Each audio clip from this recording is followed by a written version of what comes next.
Thousands of French security forces fanned out across central Paris on Saturday as anti-government yellow vest protesters defied a ban on mass gatherings aimed at preventing the spread of coronavirus.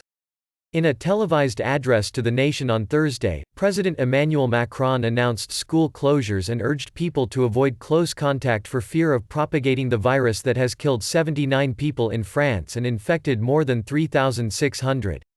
Interior Minister Christophe Castaner on Friday said all gatherings with more than 100 people had been banned. Paris police had already turned down requests for protesters to demonstrate at sensitive sites this Saturday, including the Champs-Élysées, where violent clashes broke out between security forces and protesters almost a year ago to the day. It's Saturday, demonstration day.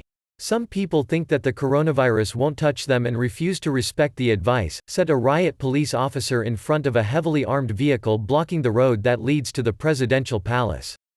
The government published an official decree on Saturday banning all non-essential gatherings, but hundreds of protesters, some wearing protective masks, began convening outside the Montparnasse train station, chanting anti-Macron slogans. The Yellow Vests, named after the high-visibility jackets they wear, were holding a 70th consecutive Saturday of action.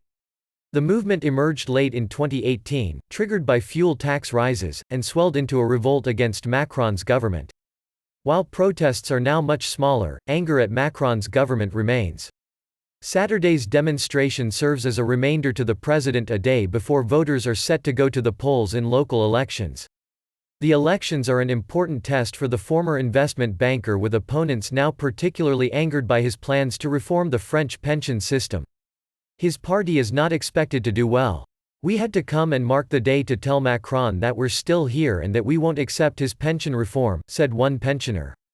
Voters will begin choosing mayors for 35,000 town halls and almost 500,000 councillors on Sunday, overshadowed by the coronavirus outbreak, which is expected to hit turnout at the vote, which is usually relatively high. Macron decided to go ahead with the elections despite the virus concerns, which have led the government to shut schools and universities, suspend major sporting events, curtail public transport and close tourism attractions. Disneyland Paris became the latest casualty on Saturday, closing its doors until the end of March.